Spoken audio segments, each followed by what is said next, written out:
Bismillahirrahmanirrahim. Assalamualaikum warahmatullahi wabarakatuh. Alhamdulillah, syukurillah, asyhadu alla ilaha illallah wa asyhadu anna Muhammadar Rasulullah.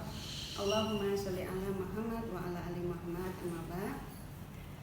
Bunda-bunda semuanya, peserta kajian Humairah dan semua pemirsa yang sedang menyaksikan acara pada pagi hari ini, alhamdulillah selalu kita bersyukur pada Allah Subhanahu wa taala atas segala nikmat karunia yang luar biasa yang Allah berikan kepada kita semuanya, sehingga Allah gerakkan hati kita, Allah berikan kesempatan kepada kita untuk terus thalabul ilmi, untuk terus mencari ilmu Allah di bumi manapun, di berbagai komunitas. Dan Masya Allah, di tengah pandemi seperti ini justru menjadi kesempatan yang luar biasa untuk kita berlama-lama dalam thalabul ilmi. Ya, kita diberikan waktu yang lebih panjang, waktu yang lebih longgar untuk terus mengasah diri, mengupgrade kemampuan diri kita sebagai hamba Allah dan juga sebagai istri yang baik sekaligus ibu yang baik juga. Ya, semoga bunda semuanya dan semua pemirsa yang sedang menyaksikan acara ini dalam kondisi sehat, dalam kondisi bahagia, dan Allah selalu berikan ketentraman di dalam rumah tangga. Ya. Salawat dan salam semoga selalu terlimpah pada Rasulullah Muhammad Sallallahu Alaihi Wasallam beserta keluarga, sahabat, dan orang-orang istiqomah di jalannya. Baik bunda semuanya, pagi hari ini kita akan membicarakan tentang diri kita, tentang suami kita, tentang rumah tangga kita. Yaitu kita akan membicarakan tentang apa sih sebenarnya ujian-ujian yang ada di dalam rumah tangga, ya. Karena tidak ada manusia itu yang bebas dari ujian. Bahkan para nabi, rasul itu justru mengalami ujian yang paling berat.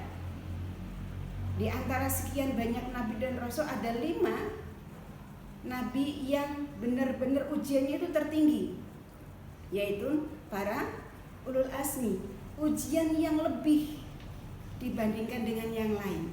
Jadi sudah sunatullah bahwa kita juga akan mengalami ujian, walaupun ujian kita itu nggak sebanding dengan nabi dan rasul, ya karena kapasitas kita sebagai manusia biasa.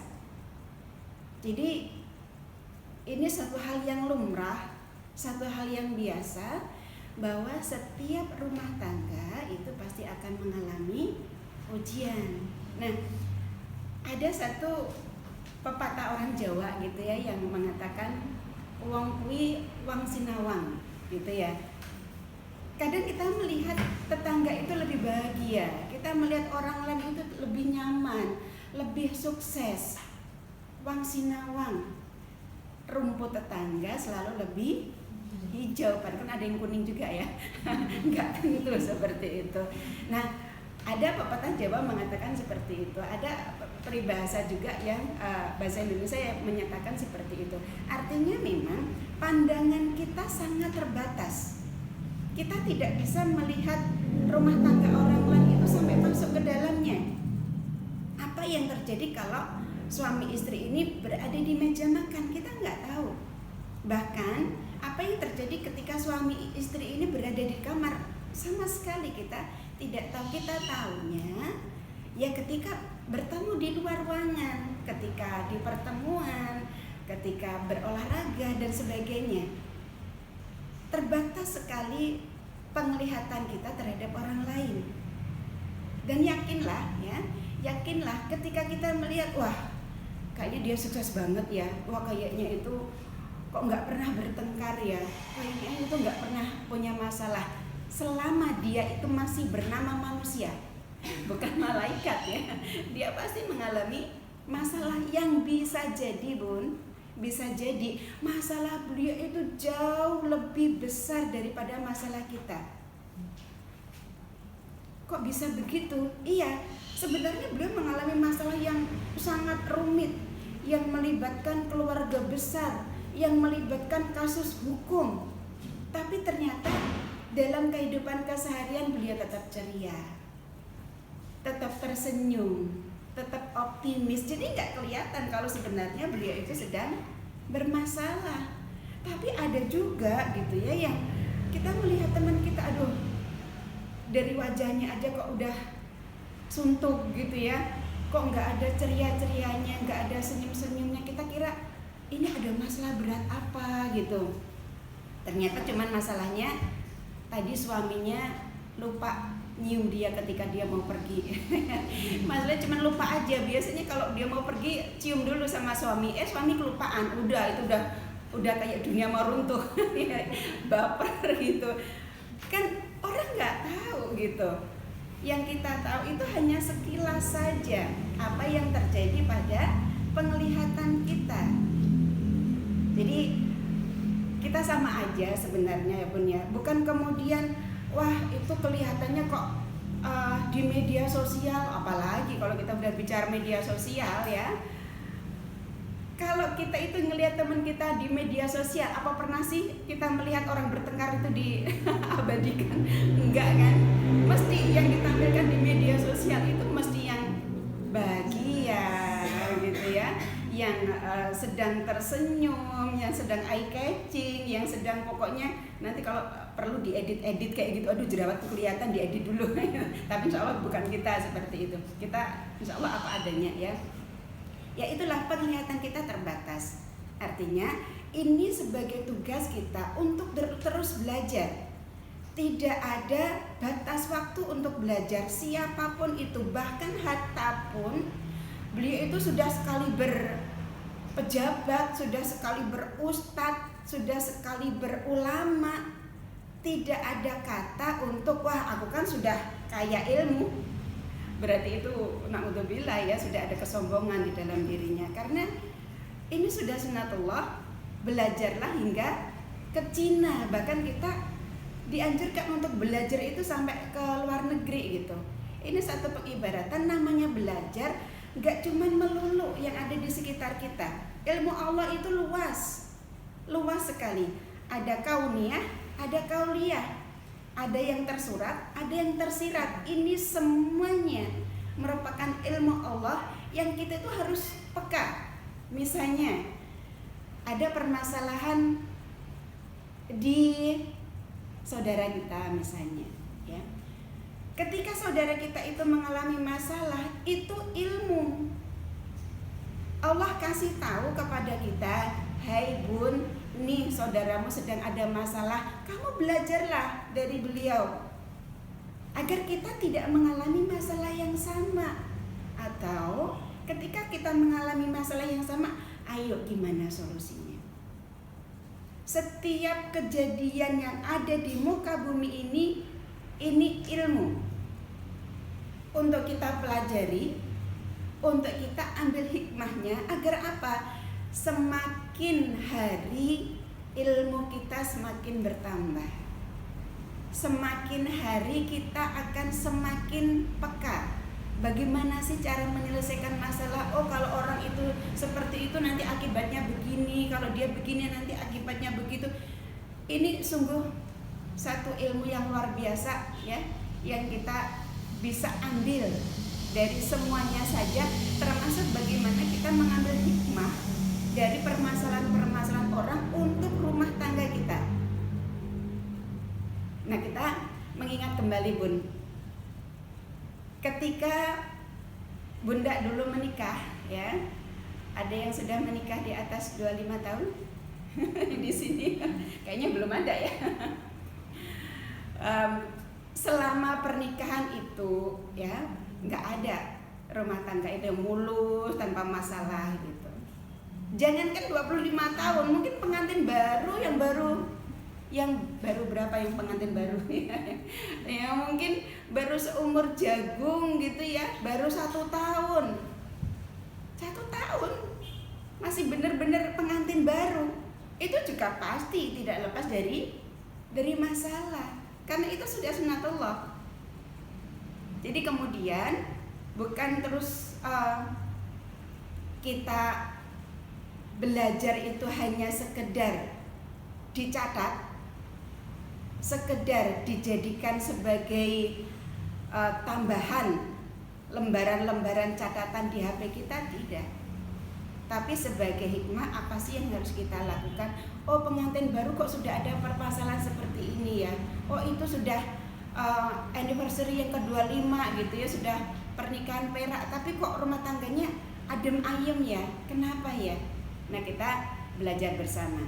Satu hal Bunda semuanya, sebagai seorang muslimah kita kembali kepada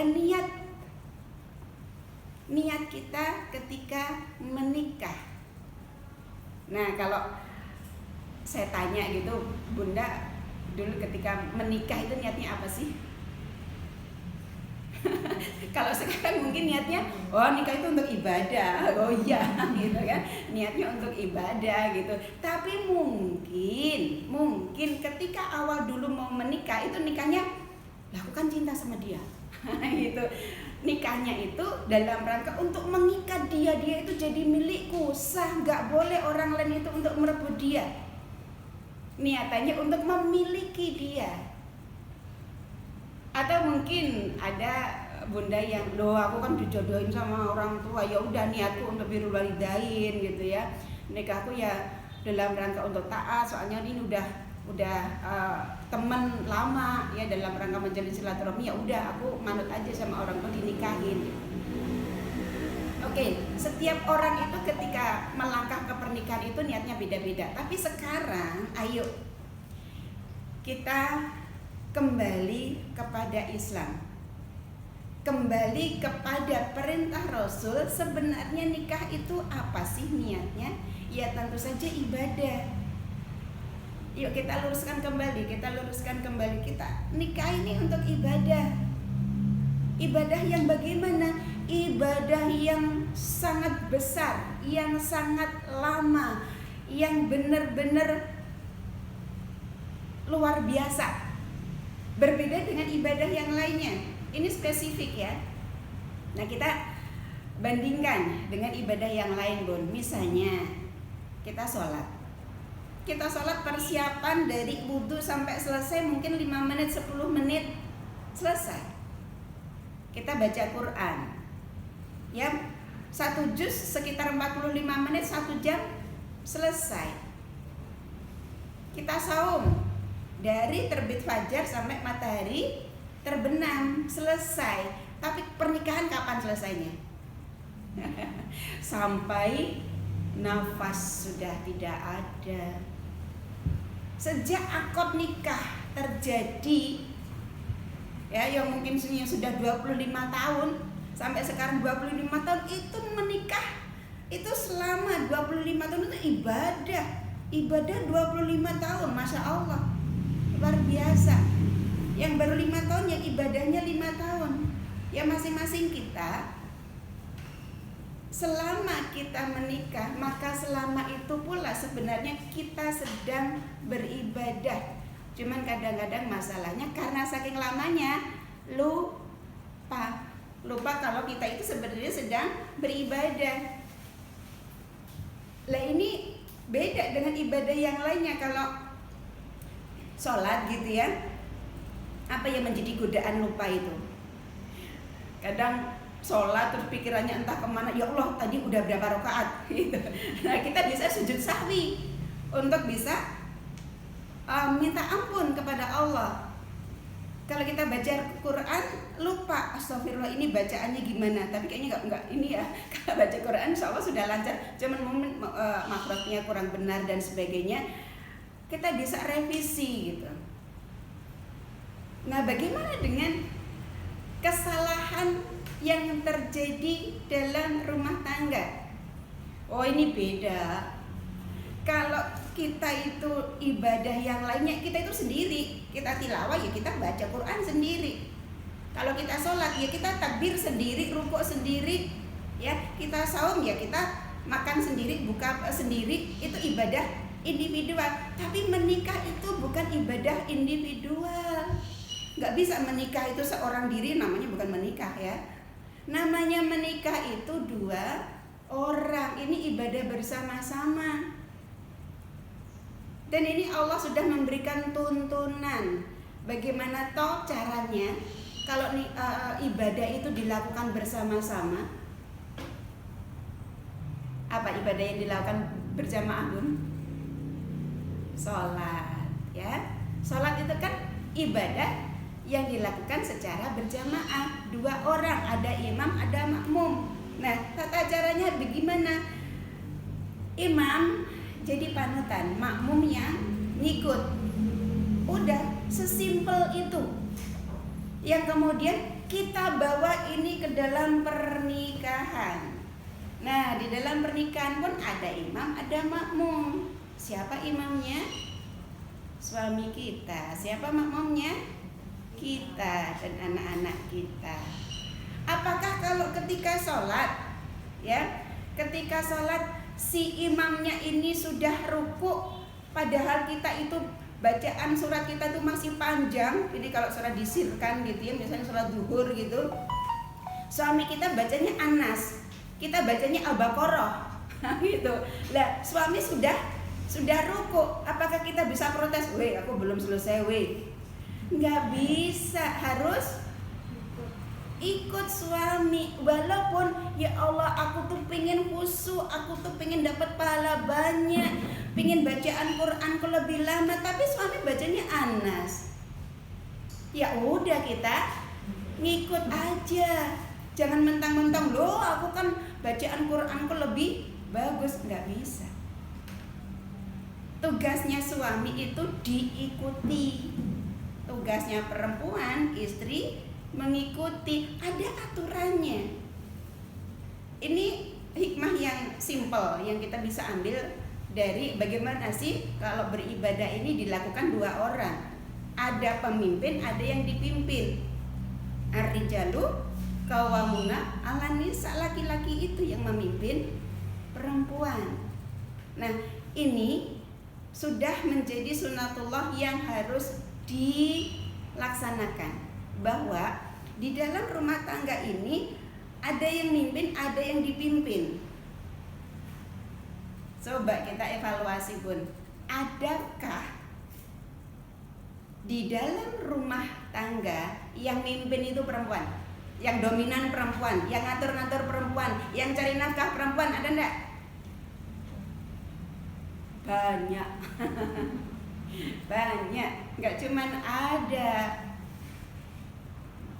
Salah satu amanah yang diberikan kepada saya sebagai konselor keluarga gitu ya, banyak yang curhat, ya Allah saya itu pengen sebenarnya jadi istri yang baik di rumah, tapi gimana suami saya itu malesnya minta ampun. Apalagi ketika pandemi seperti ini. Ya udah, akhirnya saya di depan, saya yang cari nafkah, suami saya di rumah masak, nyuci, saya yang kerja keluar rumah. Saya sebenarnya nggak mau kayak gini, tapi kalau saya nggak kerja, bagaimana keluarga kami bisa makan?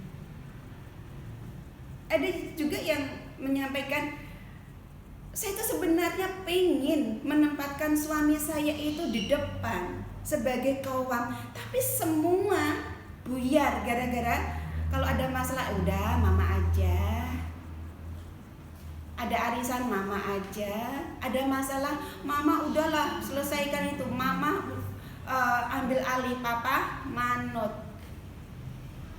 Akhirnya suaminya ngekor di belakang istrinya, akhirnya istrinya yang ada di depan. Karena suaminya tidak mampu menjadi imam yang baik.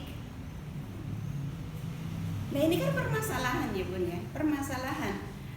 Ada ketimpangan yang seharusnya tidak terjadi. Nah ketika posisinya yang tertukar, inilah awal timbulnya permasalahan-permasalahan rumah tangga.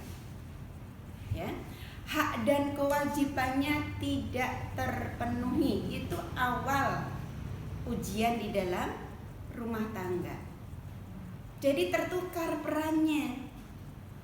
Istrinya yang harusnya manut sama suami, yang dianut malah terserah mama ya akhirnya harus ada yang mengambil alih.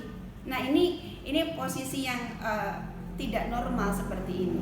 Ini salah satu ujiannya, ya. Nanti kita akan bahas lebih lanjut lagi. Sebenarnya kalau kita kembali kepada niatan tadi, namanya orang ibadah itu kan akan selalu ada yang menggoda. Yang tadi contohnya lagi sholat tiba-tiba lupa rakaatnya, siapa yang goda? Setan, laknatullah. Kita mau ngaji, mau tilawah gitu rasanya ya Allah berat banget. Itu ada iklan, artis ini kenapa ya? Dia beneran cerai, padahal udah pegang Quran. Terus tiba-tiba, ada iklan menarik, malah yang dibuka WA-nya, yang dibuka HP-nya, godaan. Siapa yang goda? Setan. Dan semua ibadah yang lainnya itu setan tidak akan tinggal diam. Dia akan selalu menggoda kita dari depan, kanan, kiri, dari segala arah, menggoda kita agar ibadah kita kacau. Dan memang itu tugasnya setan. Itu sudah diizinkan Allah agar menguji manusia. Termasuk juga Bun, namanya ibadah itu akan selalu digoda, akan selalu diuji oleh siapa? Setan, laknatullah. Bahkan pekerjaan menggoda rumah tangga ini hanya bisa dilakukan oleh setan-setan yang qualified. Setan-setan yang jagoan, setan-setan yang terpilih gitu. Kalau setannya cuman kelas menengah ke bawah, paling godanya apa? Yuk gibah, yuk bohong, yuk nipu, itu yang kelas receh gitu. Tapi kalau setan itu yang menggoda pasangan suami istri, nggak main-main. Kenapa? Stamina setan untuk menggoda itu luar biasa. Coba bayangin tadi, kalau kita sholat gitu ya, paling 5 menit, 10 menit selesai. Setannya cuma sebentar doang gitu. Ya, kalau saum ya sampai berbuka puasa selesai, setan nganggur lagi. Lah kalau ibadah, nikah, selama kita sejak akad nikah sampai usia pernikahan, kita terus menerus digoda sama setan.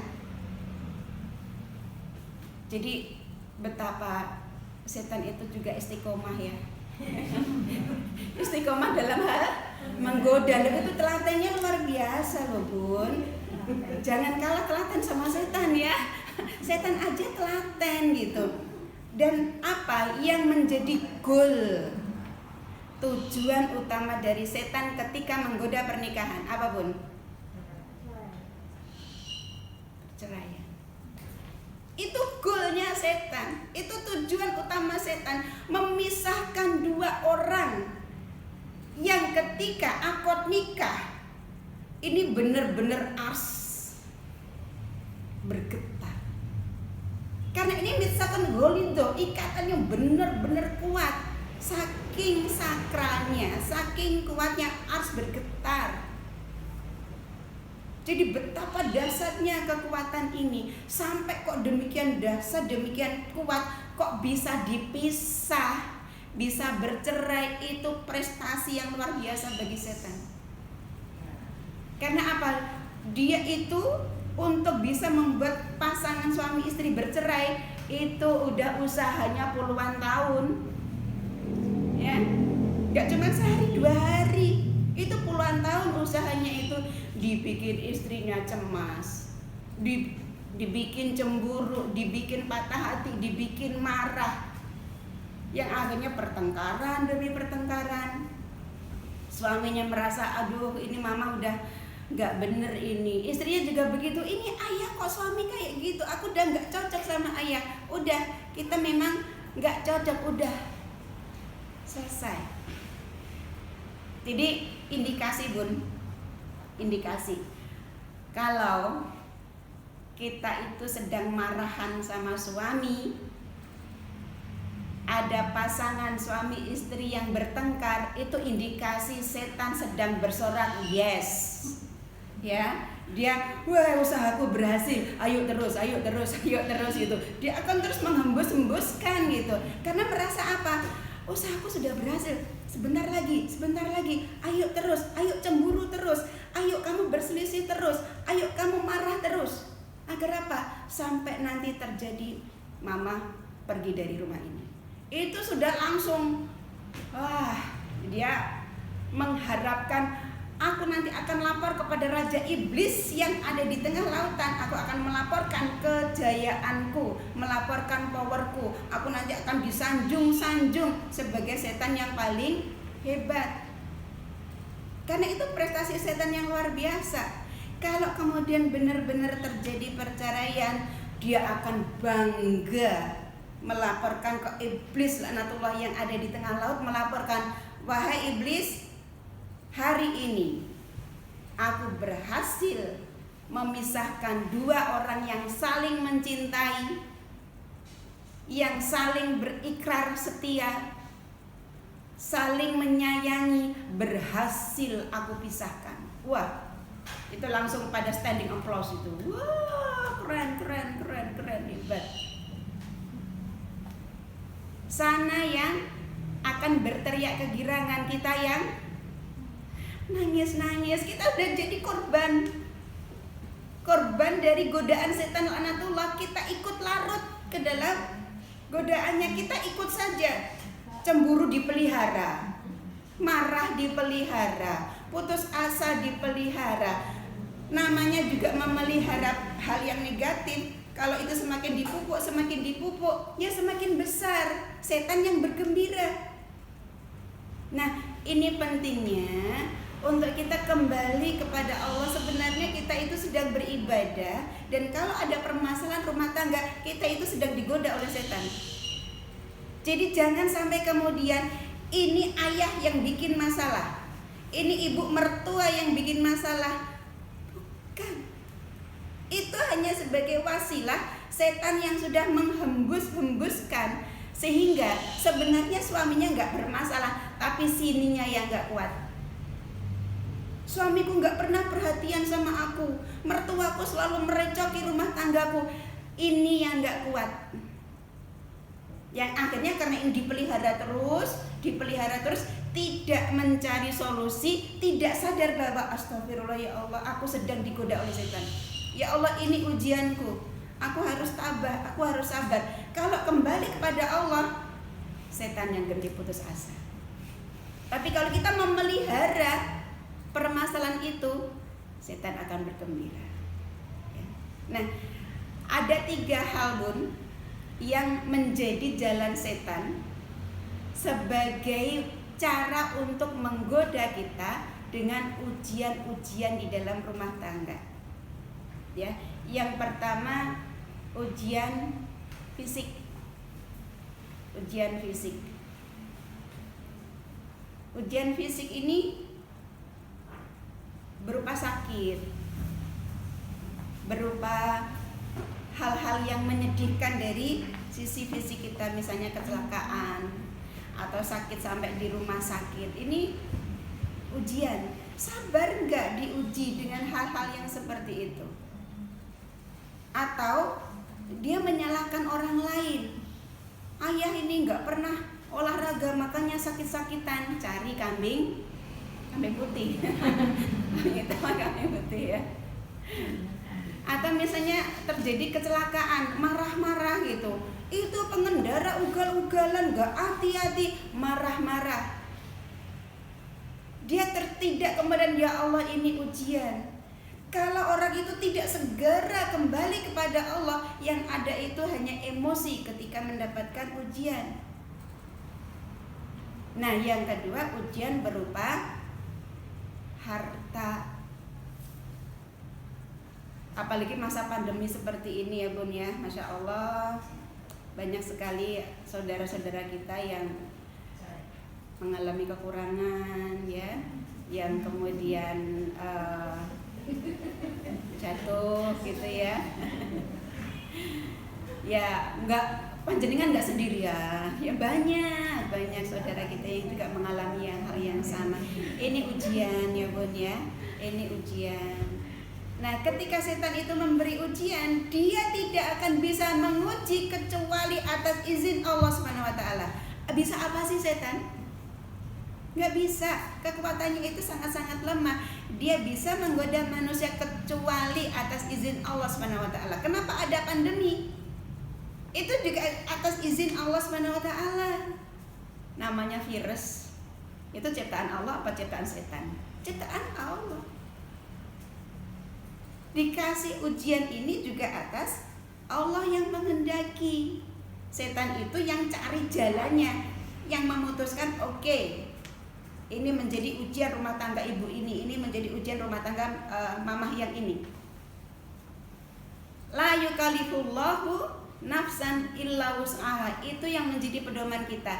Allah tidak akan membebani seseorang melebihi kesanggupannya. Sesakit apapun fisiknya pasti kuat, kecuali memang Allah mentakdirkan selesai hidupnya. Semua penyakit pasti ada obatnya kecuali al-maut. Harta juga demikian. Lah kita kembali kepada Allah gitu. Setiap permasalahan asalkan kita kembali kepada Allah, tenang hidup kita. Memang sih ini secara teori ya. Ketika kita mengalami permasalahan beratnya ekonomi, yang pulsa kok sehari 2 hari habis gitu ya, beli kuota lagi dan masya Allah mungkin ujian-ujian yang lainnya gitu. Kalau kita nggak ingat Allah, kita akan cari kambing hitam itu tadi. Bisa jadi nyalahin ini pembelajaran kok pakai video terus. Ini gurunya ini gimana ngajarnya? Lah gurunya juga bingung kalau nggak ketemu sama muridnya, lah gimana? Mau telepon juga nanti nggak maksimal ya pakai video. Ya tentu saja seorang guru ketika menyampaikan ilmunya ini sudah dirancang sedemikian oleh bagian kurikulum, sehingga itulah yang kemudian disampaikan kepada siswanya. Tapi namanya setan Bun akan selalu mencari celah bagaimana agar kita emosi, agar kita mencari kambing hitam dengan menyalahkan mungkin hal-hal yang tidak seharusnya. Selalu akan ada celah. Gimana caranya menggoda manusia ya dari berbagai sisi, terutama Bun, mohon maaf ya, kita itu perempuan itu, saya juga perempuan ya, ketika diuji masalah fisik itu kita bisa tahan, tapi seringnya kita nggak tahan itu kalau diuji masalah harta.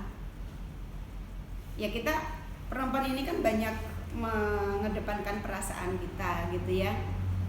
Pengen masak, ya Allah kok beli telur aja kok susah, sedih kita.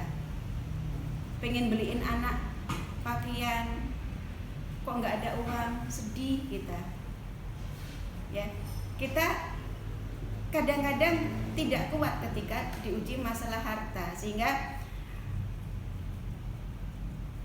saya jadi ingat beberapa klien saya gitu ya.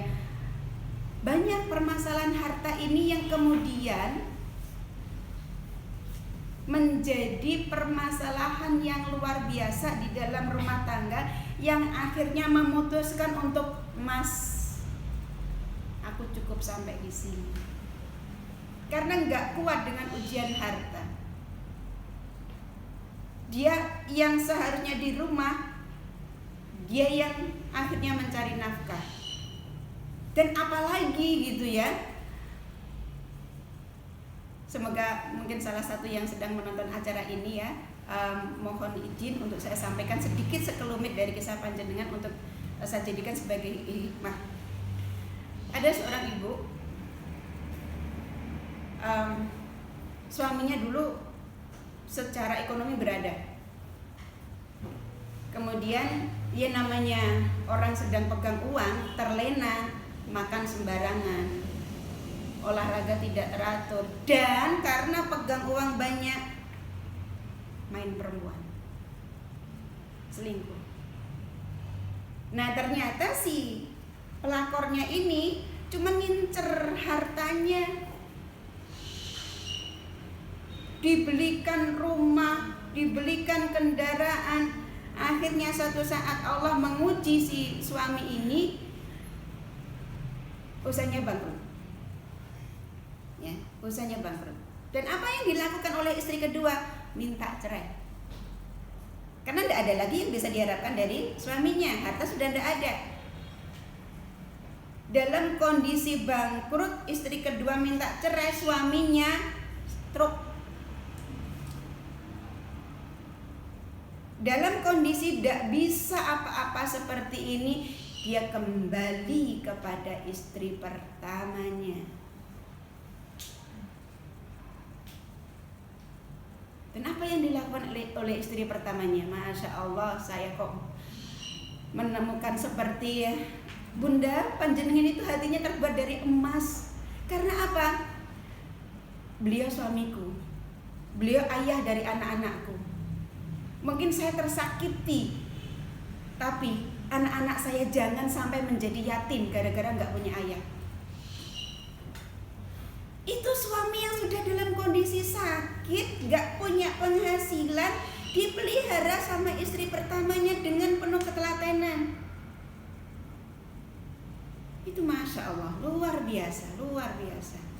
Akhirnya istrinya yang cari nafkah, menghidupi suaminya. Dan yang paling luar biasa adalah ternyata suaminya punya hutang puluhan juta.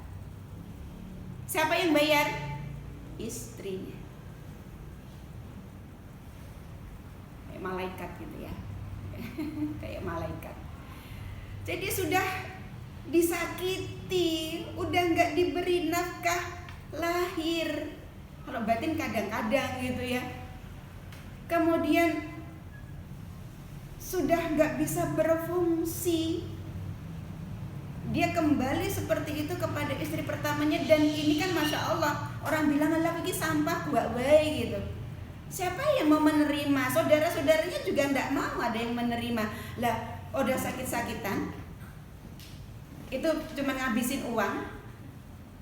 Tapi ini istri hatinya dari emas, mau menerima suaminya yang sudah benar-benar ya ibarat sampah, nggak bisa ngapa-ngapain, bisanya cuman ngabisin duit.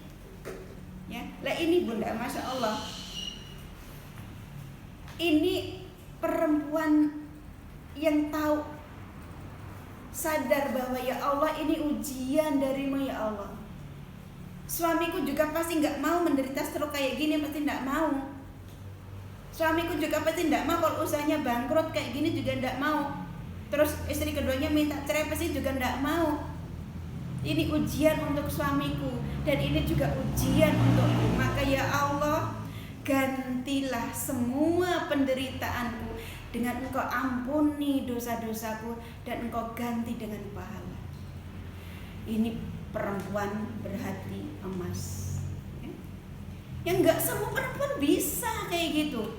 Tapi Masya Allah, luar biasa. Beliau ya ada di sekitar kita. Nah, kalau kita bandingkan dengan beliau, terus kita bandingkan dengan diri kita, lebih berat mana? Beliau mendapatkan ujian yang bertubi-tubi, harta iya, fisik iya. Tapi beliau begitu tabahnya dan berhusnudzan, ya Allah ini ujian dari Engkau ya Allah. Dia kembali kepada Allah. Akhirnya apa? Ketika semua orang itu yang mengalami ujian itu kembali kepada Allah, dia akan menjadi perempuan yang tegar, perempuan yang tangguh. Karena dia menyandarkan harapannya hanya kepada Allah, bukan menyandarkan harapan kepada manusia, bukan menyandarkan harapan bahagia kepada suami, kepada mertua, kepada orang lain. Enggak. Dia menyandarkan harapan hidupnya, kebahagiaannya itu pada Allah. Makanya dia menjadi perempuan yang tegar. Dan ini menjadi hikmah Kalau beliau bisa seperti itu, betapa mungkin ya kita nggak segitu-gitu amat gitu. Ya udah fisik iya, harta iya, perasaan juga iya, tapi beliau kembali kepada Allah. Ini luar biasa. Nah yang ketiga Bunda, tadi ujian fisik, ujian harta, yang ketiga ini adalah ujian yang paling berat, yaitu ujian hati. Ujian hati itu jauh lebih berat daripada ujian fisik, lebih berat daripada ujian harta. Karena apa? Kalau fisik kelihatan bisa dipegang gitu, harta juga bisa secara fisik bisa dipegang, tapi kalau hati, luka di kulit kita obati 2 hari 3 hari selesai, tapi kalau luka hati berapa lama bisa terobati? Karena ini gaib, sesuatu yang tidak kelihatan. Makanya ini jauh lebih berat tantangannya ketika kita sedang mengalami ujian hati. Dan ini lebih kepada kita sebagai ibu, sebagai wanita, sebagai istri yang lebih banyak mengalami ujian hati. Nah, apa saja ujian hati itu? Banyak. Ya sedih, ya kecewa, ya jengkel. Ini suamiku kok ya Allah kata-katanya itu sering bikin sakit hati. Ini suamiku kok gak menghargai banget sih aku. Ini suamiku kok sering lupa segala sesuatu, menyepelekan. Merasa tidak dihargai, merasa tidak dicintai. Suamiku gak pernah menyayang aku, suamiku tidak pernah memeluk aku. Seperti tadi yang kalau ada teman pamitan dicium sama suaminya, suamiku gak ada peluk-peluknya, gak ada romantis-romantisnya, apalagi sampai pada cemburu gitu, apalagi sampai berbagi dengan perempuan lain secara sah, ya, secara sah. Dan beberapa teman kita sanggup melakukan itu, berbagi suami, dan dia bisa ridho, dia bisa ikhlas. Bahkan saya pernah bertemu dengan seseorang yang beliau itu dengan ikhlas melamarkan seorang perempuan untuk suaminya. Saya tanya, Bun, Masya Allah, Subhanallah, jenengan kok bisa seperti itu? Nah, daripada suami saya zina, saya nggak sanggup untuk mendapati suami saya zina, karena suami saya sudah suka sama dia dan dia juga suka sama suami saya. Maka justru saya yang menyuruh. Jadi ini begitu, Bun. Justru istri pertamanya ini yang menyuruh, ya kalau kamu emang suka sama dia, dia suka sama ayah, nikahlah ya, jangan zina. Zina itu dosa besar. Dan istri pertamanya yang nembung si perempuan itu untuk suaminya. Itu ya Allah subhanallah, panjenengan bisa ibunya seperti itu. Ya itu yang menjadi motivasi beliau. Saya nggak mau suami saya zina, saya nggak mau tidur bersama orang yang berzina. Dan akhirnya beliau ikhlas, rela berbagi. Secara lisan beliau mengatakan seperti saya ridho, saya ikhlas. Tapi kelihatan dari sorot mata beliau memang ikhlas itu. Beliau tidak akan ikhlas kalau justru suaminya main belakang.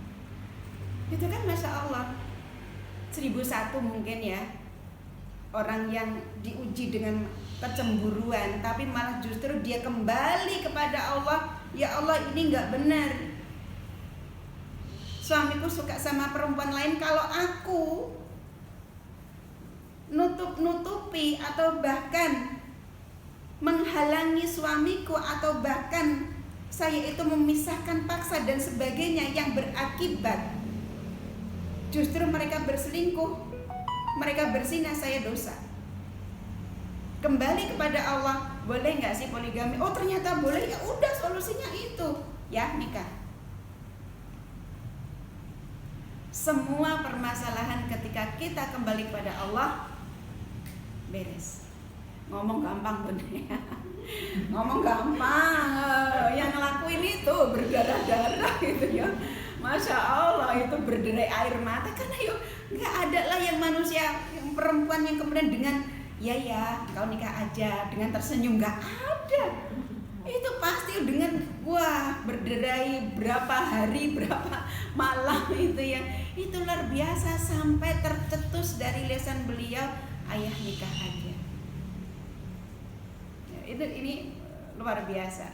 Jadi kadang-kadang kita melihat rumah tangga kita itu, ya Allah gini-gini amat sih rumah tanggaku, tapi begitu kita keluar gitu, Masya Allah ternyata ada yang diuji yang seperti itu, ada yang diuji seperti itu. Ya Allah ternyata kok aku aja yang baperan ya.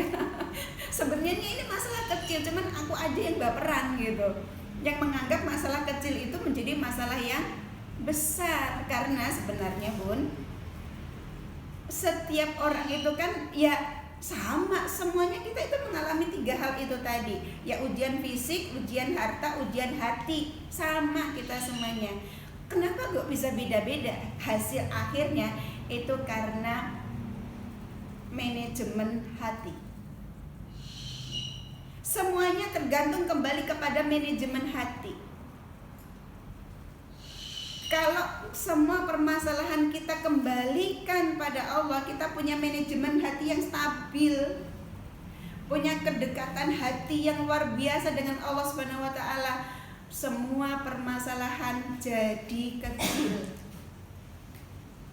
Karena sebenarnya besar kecilnya masalah itu tergantung keluasan hati kita.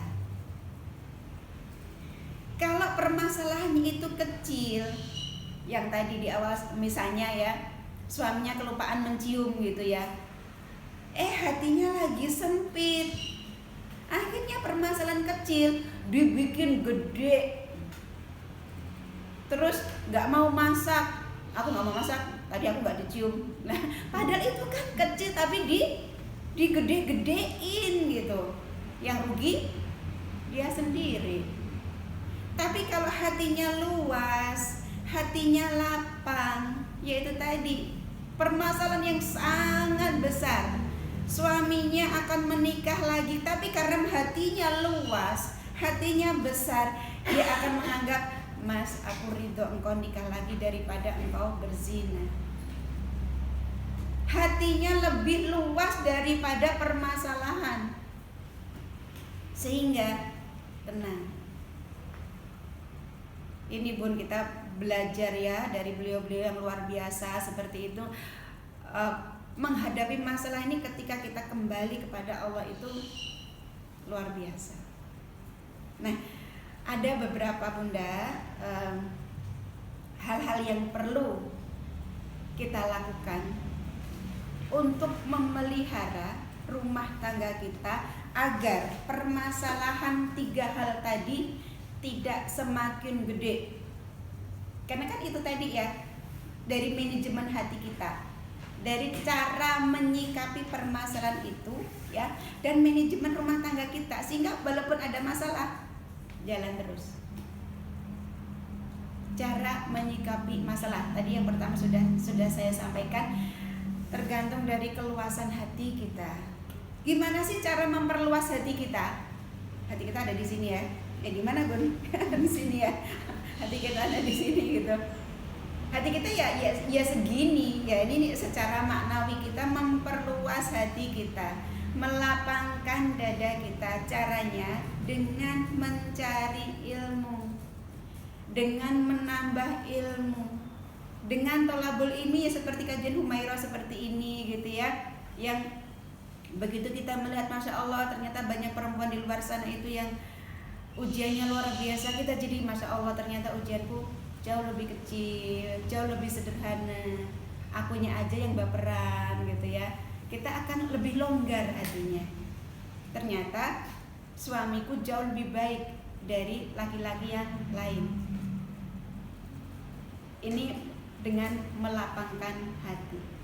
Nah, hal yang teknis yaitu cara komunikasi.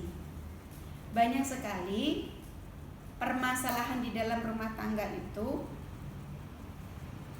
yang dipengaruhi oleh tata cara komunikasi. Ya, saya ada satu klien seperti itu. Sebenarnya rumah tangga itu nggak ada masalah kok. Harta berada, fisik sehat, hati nggak masalah. Cuman ada permasalahan yang cukup pelik, yaitu apa?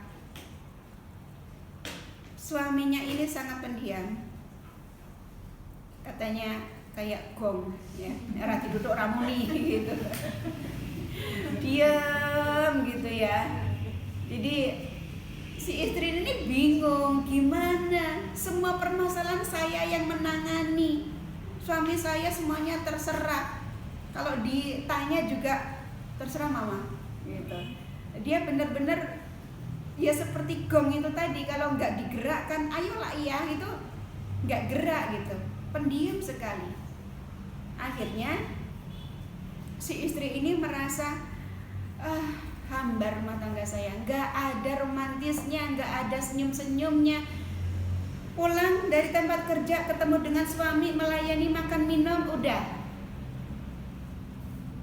selesai, krik gitu ya.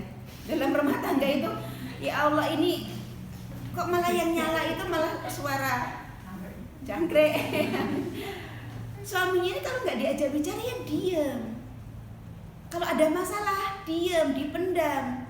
Sampai saya tuh udah jenuh dengan rumah tangga saya. Nggak ada romantisnya, nggak ada merah-merahnya, nggak ada hijaunya, flat semuanya. Terus saya harus bagaimana gitu? Saya udah nggak bisa menyuruh suami saya untuk bisa terbuka seperti saya. Saya orangnya terbuka, open, tapi suami saya itu diem. Saya udah kesulitan gimana caranya untuk membuka suami saya. Ternyata ini masalah komunikasi. Kalau kita kembali Bun, ada bahasa Jawa itu yang bener loh ya. Jenenge wong jodoh kuwi padha karo tumbuh ketemu karo tutup. Tumbuh ketemu karo tutup itu namanya jodoh, itu namanya pasangan. Nek siji abang, siji putih, siji ngalor, siji ngidul, siji seneng pedes, satunya nggak mau pedes. Ayo ada yang kerasa. Suami saya tuh nggak suka pedes loh, saya tuh pecinta pedes, waduh gitu ya. Nah kok bisa begini? Suami saya itu kalau nyetir itu pelannya minta ampun, tapi kalau saya ngebut bas gitu. Gimana itu, saya tuh bener-bener berkebalikan dengan suami saya. Ya itu namanya tumbuh ketemu tutup. Kalau tumbuh ketemu karo tumbuh ya nggak bisa. Tutup ketemu sama tutup ya nggak bisa. Makanya Allah ciptakan perempuan itu beda sama laki-laki dalam hal komunikasi gitu ya. Allah itu memang menciptakan kemampuan komunikasi perempuan 3 kali lipat dibandingkan laki-laki. Laki-laki itu sehari ngomongin kata-kata itu ada 7.000 kata sehari. Tapi kalau perempuan berapa? 20.000 kata. 3 kali lipat. Jadi kita memang banyak ngomong, segala diomong, segala ya memang kita gitu. Makanya nggak bisa terus kemudian suamiku kok pendiam amat. Aku udah cerita di WA, Mas tadi tuh gini-gini, jawaban cuman oke. Ya Allah, itu suami irit amat gitu. Aku udah cerita kayak gitu cuman oke, atau cuman jempol doang. Ini nggak menghargai banget sih. Emang laki-laki begitu. Nanti kalau kita cerita banyak gitu ya, suami kita juga cerita, terus kita bengong, wah suamiku kok cerita banyak kayak gitu, loh jangan-jangan ini laki-laki bukan ya? Gitu. Malah kita nanti jadi bingung kalau suami kita kebanyakan ngomong, karena yang banyak ngomong itu perempuan. Nah di sini perlunya pemahaman. Ini kita itu sebagai perempuan harus ngerti laki-laki itu kayak gimana. Laki-laki juga demikian, perempuan itu kayak gimana, itu harusnya paham, harusnya mengerti dalam hal ini saja, dalam hal komunikasi itu tadi ya. Laki-laki itu memang irit, dalam hal kata, baik secara verbal maupun secara media sosial. Jadi kalau kita itu berkomunikasi dengan beliau, kemudian beliau itu jawabnya cuman irit banget gitu ya. Padahal kan zamannya sekarang bukan zaman SMS yang dihitung per kata kayak zaman dulu ya. Ini ya Allah, suami kok gini amat. Ya itulah laki-laki. Kalau kita itu memahami, maka kita tidak akan uring-uringan. Karena memang laki-laki seperti itu. Nah, tadi kasus suami yang kemudian pendiam banget, terus istrinya yang sangat ramai, akhirnya ini menjadi permasalahan. Sebenarnya ini nggak masalah. Masalahnya apa? Kurangnya ilmu. Ilmu apa? Ilmu komunikasi. Si istri seharusnya tahu, suamiku pendiam, oh berarti aku harus begini. Suami juga, oh istriku tuh banyak sekali bicara, dia itu di pengajian sebagai ketuanya, di kantor sebagai kepala kantor dan sebagainya, dia tuh unggul, makanya dia banyak bicara. Oh berarti aku harus begini. Saling mengimbangi, saling menyesuaikan, bukan menuntut. Nah ini yang kasus saya tangani ini tadi, ternyata istri ini menuntut suaminya untuk berubah menjadi seperti dia. Nggak bisa. Suaminya memang pendiam. Lah inilah namanya rumah tangga, ya. Namanya rumah tangga itu saling menyesuaikan. Saling menyesuaikan. Dan ini sudah sunatullah bahwa laki-laki itu berbeda dengan perempuan. Soal yang tadi, satunya suka pedes, satunya enggak, satunya suka ngebut, satunya enggak. Saling menyesuaikan, saling tepo seliro, saling mengerti. Dan apa sih yang harus aku lakukan ketika suamiku seperti ini? Jadi pada penyikapannya, ya, pada penyikapannya. Jadi masalah komunikasi. Nah, yang ketiga, ya, ini yang melihat perempuan semua bukan? Ada yang laki-laki juga? Oke, nggak apa-apa ya, sebagai sharing aja. Gini Bun, masalah rumah tangga itu akan jauh bisa diselesaikan, akan lebih mudah untuk dibicarakan apabila secara kebutuhan rohaninya didapat. Kalau yang sering biasa orang bilang itu kebutuhan batin. Kebutuhan batin itu apa? Salah satu yang paling penting adalah kebutuhan seks. Ya, kebutuhan seks. Ini harus benar-benar diperhatikan oleh seorang istri. Jangan sampai mendapati suaminya ini kurang pelayanan dalam masalah hubungan suami istri. Karena lagi-lagi perempuan sama laki-laki itu beda Bun. Kalau kita sih menggebu-gebunya itu kan usia 30 tahun ya, itu lagi semangat 45 gitu. Nah nanti kalau sudah mendekati usia 50 biasanya terus mulai menurun semangatnya. Stamina untuk melayani suami di tempat tidur sudah mulai menurun. Tapi laki-laki enggak ada turun-turunnya. Laki-laki itu gaspol ya. Terus gaspol gitu, gitu ya. Perempuan nggak gitu. Lah ini gimana?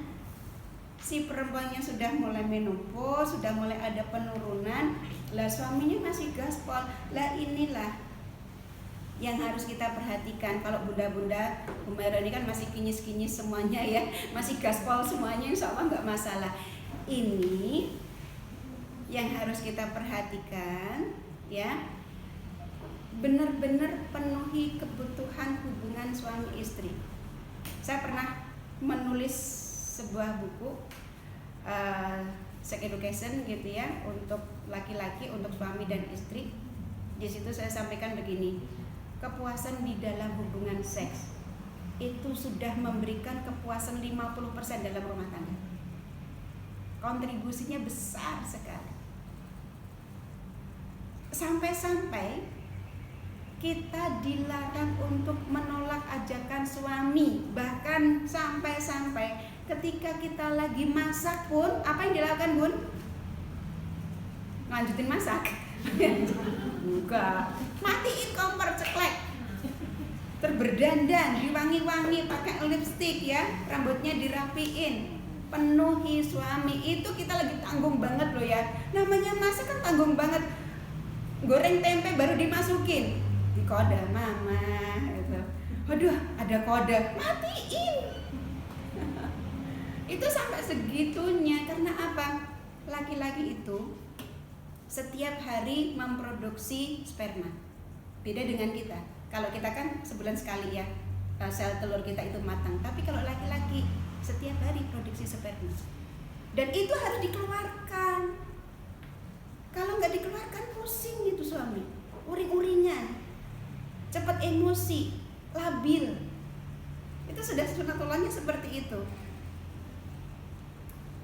Sekarang saya tanya, ini yang di studio ada yang mau menjawab, Bun, normalnya hubungan suami istri itu seminggu berapa kali? 4 kali. Iya, pinter itu ya. 2-3 kali. Ya. 2-3 kali itu normalnya seperti itu, dan ini tergantung dari usia. Kalau pengantin baru sih setiap hari ya.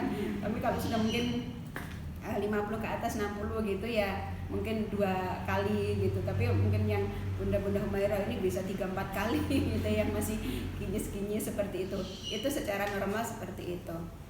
Jadi saya jadi teringat lagi, ada permasalahan yang sangat luar biasa ya.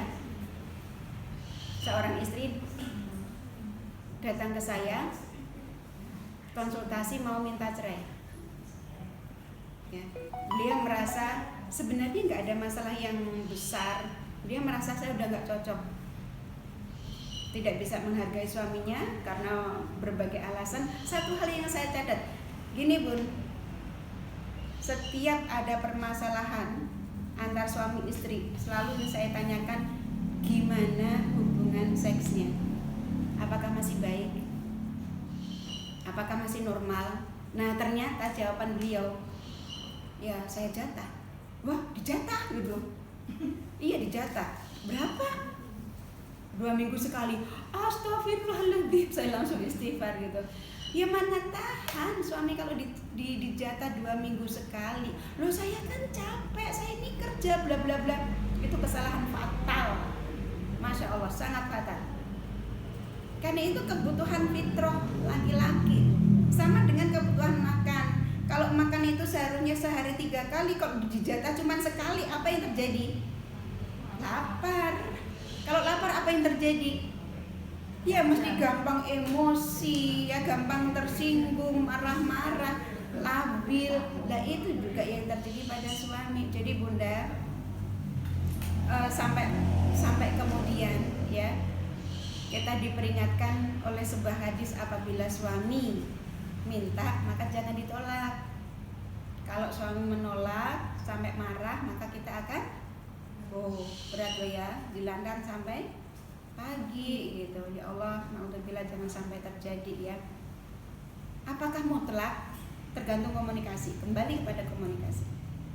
Kalau kita memang benar-benar lagi nggak fit misalnya, lagi nggak enak hati, lagi capek bener, minta izin sama suami. Mas, mohon maaf ya, aku lagi nggak fit itu Mas. Nanti kalau aku melayani Mas malah Mas nggak puas karena aku capek banget. Ada komunikasi. Kalau suami meridho, ya udah besok aja, selesai kan. Yang penting suami ridho. Jangan sampai kemudian suami nggak ridho. Nah itu ridho suami itu yang kita harapkan. Itu ya beberapa hal Bunda yang perlu kita kaji lagi, kita ingatkan lagi, kita reminder pada diri kita tentang permasalahan di dalam rumah tangga. Karena sebenarnya banyak sekali di luar yang kita bicarakan, tentu masih banyak sekali yang harus kita pelajari ini sebagai pemantik ya, untuk kita bisa kembali meluruskan niatan kita di dalam rumah tangga, bahwa kita menikah ini untuk ibadah. Kemudian ujian-ujian itu datangnya dari setan, yang itu Allah juga sebagai sarana untuk menguji kita. Kita bisa nggak untuk melewati semua ujian itu? Akan selalu ada godaan-godaan di dalam rumah tangga kita. Maka setiap kali ada godaan, kembali kepada Allah. Setiap kali godaan, kembali kepada Allah. Kita pasti mampu menyelesaikan semua permasalahan dalam rumah tangga kita, karena sudah diukur kemampuan kita ya. Demikian Bunda semuanya, semoga bermanfaat. Ada tanya jawab ya? Oke.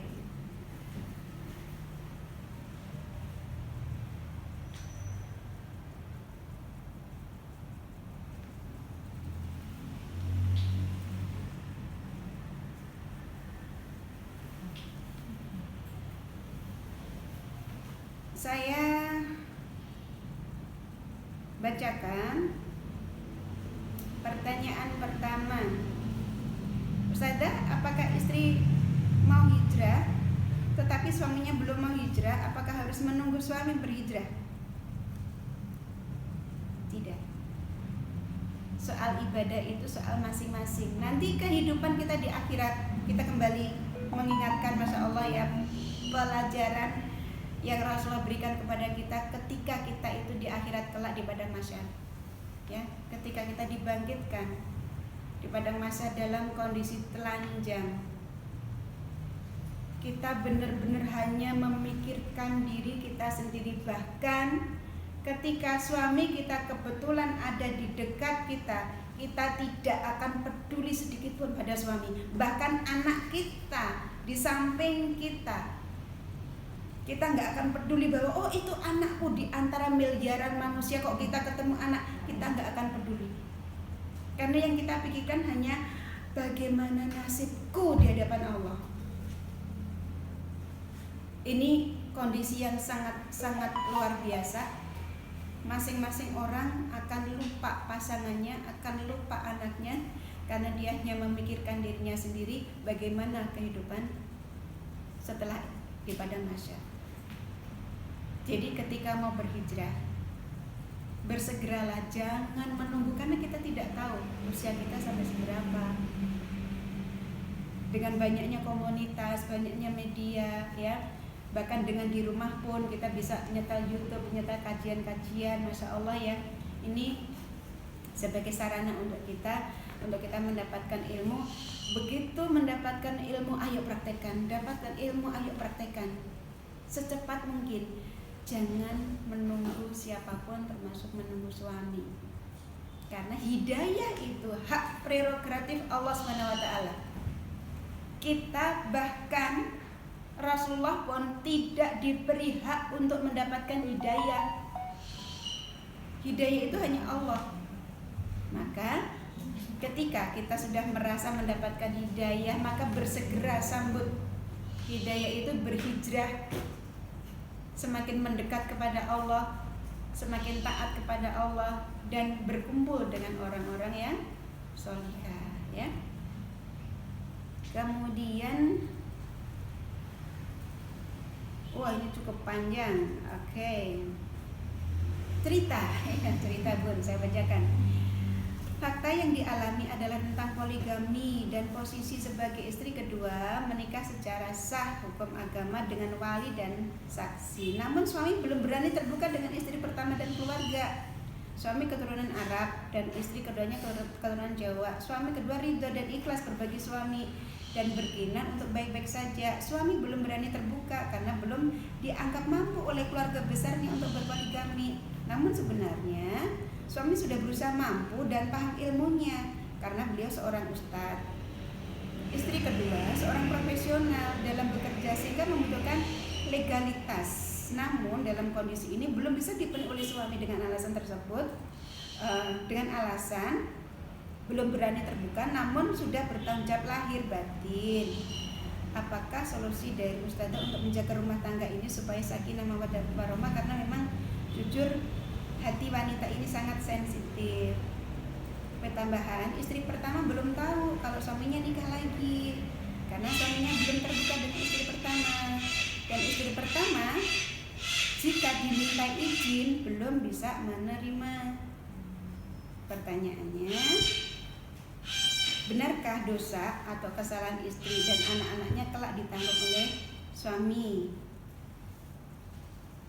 Kelanjutannya, apakah sebagai istri kedua harus pasrah saja dengan keputusan suami? Baik Bunda, yang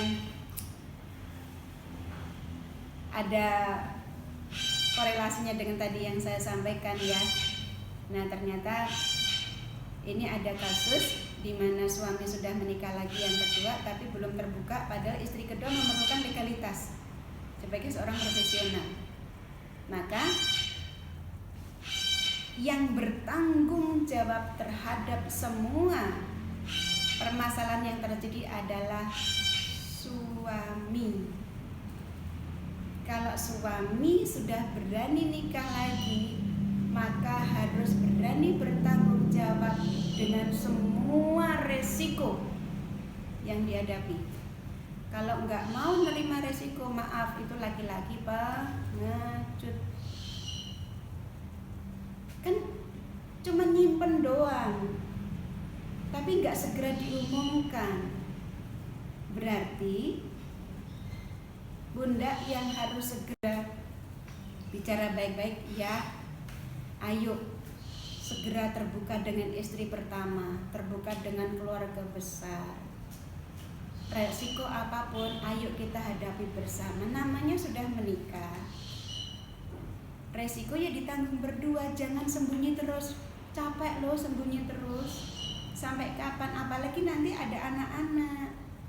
Yang anak-anak ini kan Masya Allah gitu, memerlukan dunia yang bebas tak terbatas. Jangan sampai kemudian jangan kesana, itu nanti ada istri pertama, jangan kesana. Nah kan nggak baik untuk anak-anak. Jadi kalau memang sudah berani berbuat, harus berani tanggung jawab. Jangan jadi pengecut. Berani cuma berbuat doang, nggak berani tanggung jawab, kasihan. Nah ini istri yang kedua, yang ini tadi saya sampaikan, bersikap. Sikapnya apa?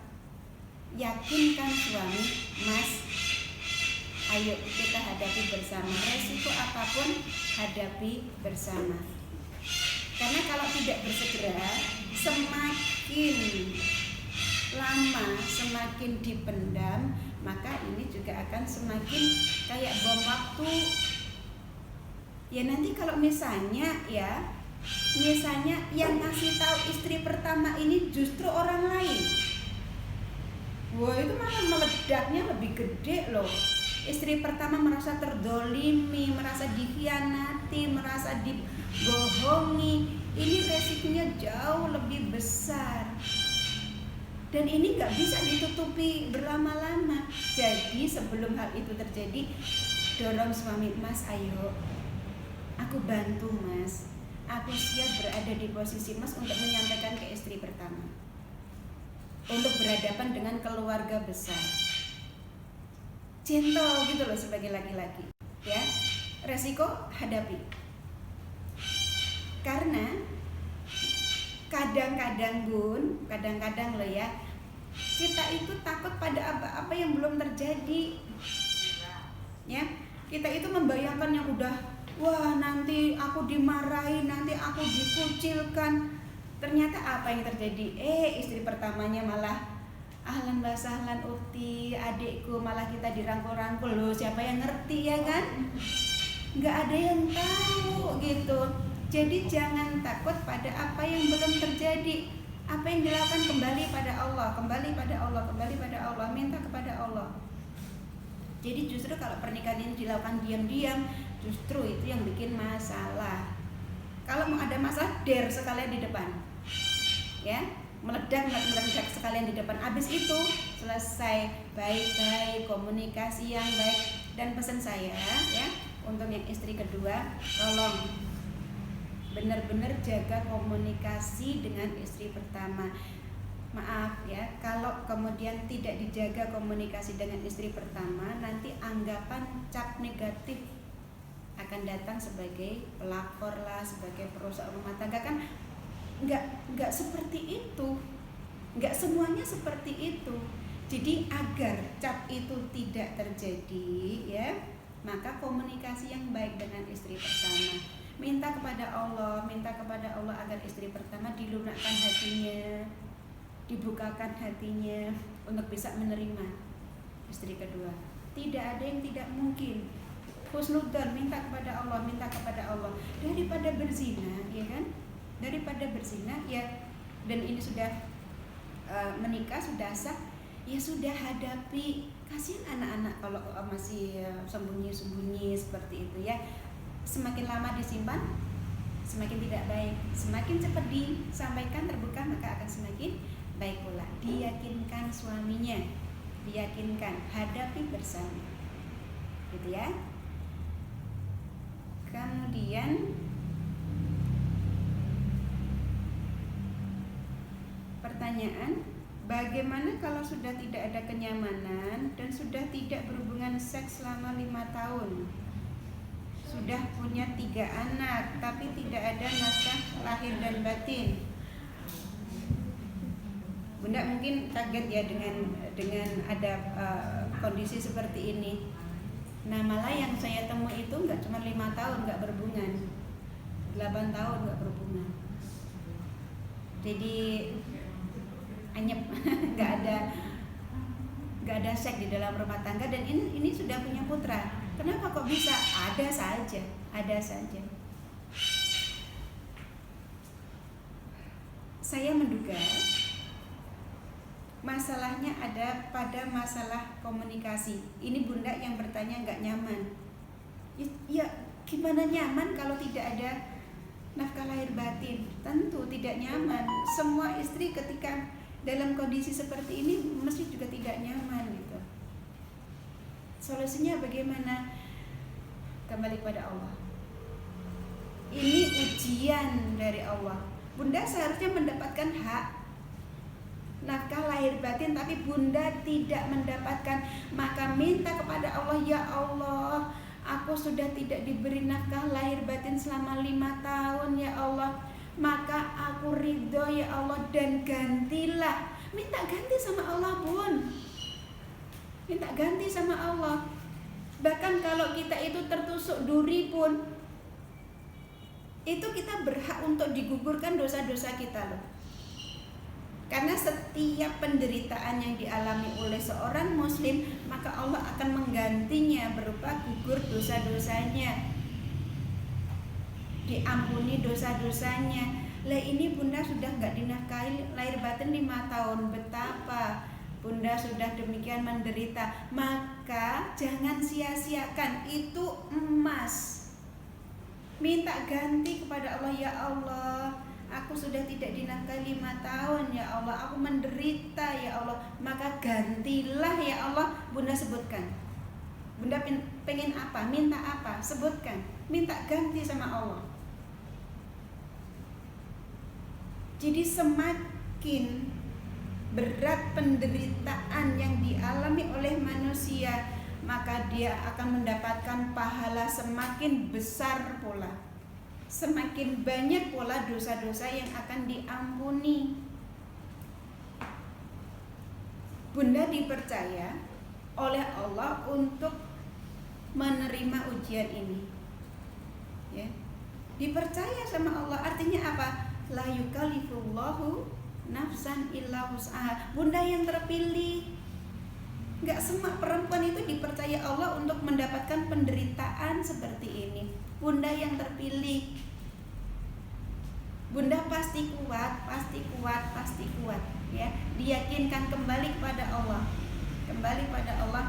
Ya Allah, walaupun aku tidak nyaman, secara verbal pun saya sarankan ya, ketika berdoa secara verbal sampai lisan ini berbicara, berbisik sampai telinga mendengar. Ini doanya akan jauh lebih syahdu. Yang paling tepat jadi sepertiga malam ketika kita sedang berdua berduaan dengan Allah gitu ya. Kita mengadu kepada Allah, kita curhat kepada Allah untuk Allah bisa menggantikan semua penderitaan kita. Nah ini rasa nyaman itu kan tergantung dari kita ya Bun ya. Nyaman atau tidak itu tergantung dari kita. Memang sih secara normal pasti nggak nyaman dengan kondisi seperti ini. Tapi ada Allah yang kita harus tetap yakin ya, tetap yakin. Demi apa? Demi kehidupan akhirat kita, demi anak-anak kita. Anak-anak masih tetap